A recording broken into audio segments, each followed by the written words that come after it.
If someone can trigger you, they can control you. They don't need your password. They don't need your money. They don't even need your respect. They just need a reaction, because the moment they can make you angry, defensive, insecure, or desperate, they're no longer talking to you. They're talking to your nervous system. And the worst part? Most people don't realize they're being owned. They think they're standing up for themselves, but they're not. They're being played. We live in a world designed to provoke you. Social media, work politics, family drama, relationships, random strangers online. It's all pressure. And the more pressure you feel, the easier it is for someone else to press the right button. Because triggers aren't random. They're patterns.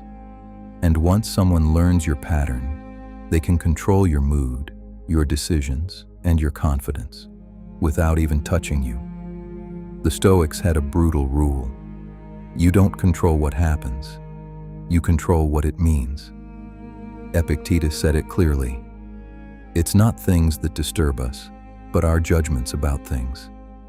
In modern language, it's not what they said. It's what you decided it meant. You decided it meant you're not respected. You're losing. You look weak. You need to prove something. And the moment you decide that, you hand them the steering wheel. Let me show you how people get owned. Someone disrespects you, then you react, then they see your weak spot, then they hit it again, then you react harder, then you lose your composure, then they win. Not because they're smarter, not because they're stronger, but because they got you emotional. And emotional people are predictable. Calm people are dangerous. Here's why triggers work. Your brain treats disrespect like danger. It's not logical, it's biological. When you feel attacked, your body goes into fight, flight, freeze. That's why you send the angry text. That's why you over-explain. That's why you raise your voice. That's why you say something you regret. And the other person, they don't even need to win the argument. They just need you to lose control. Because the moment you lose control, you lose authority. Here's how you stop it. The first rule is simple, but it's not easy. You pause. Not because you're scared, not because you're weak. You pause because you're disciplined. You pause because you refuse to let your emotions become someone else's weapon. A triggered person reacts instantly. A powerful person takes a beat, even 1 second. That 1 second is where self-respect begins. This is where most people collapse. They get triggered. They start trying to explain themselves. They start trying to prove their intentions. They start trying to convince someone who doesn't want the truth. They just want control. Listen carefully. The fastest way to lose your power is to argue with someone committed to misunderstanding you. Stoics didn't beg for understanding. They didn't chase approval. They didn't audition for respect. They moved like their identity was already decided. This is the upgrade. You don't escape triggers by becoming numb. You escape triggers by becoming clear. Because triggers only hit you when something is undefined inside you. When you haven't decided. What you tolerate, what you ignore, what you walk away from, what you confront.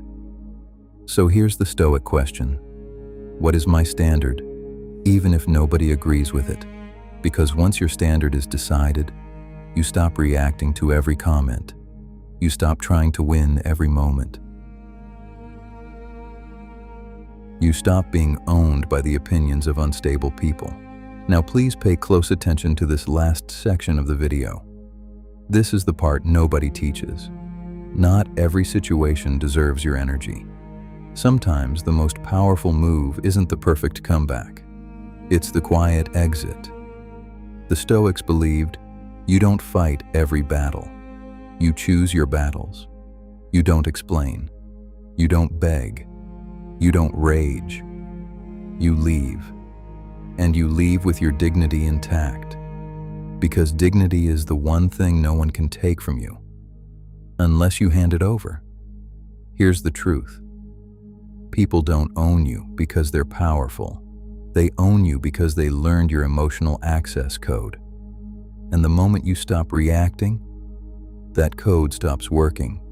So, the next time someone tries to provoke you, remember this. They're not attacking your character. They're testing your control. And when you stay calm, you don't just win the moment. You take your life back. If you want more Stoic rules like this, modern, practical, and ruthless, subscribe. And comment the word control if you're done being triggered.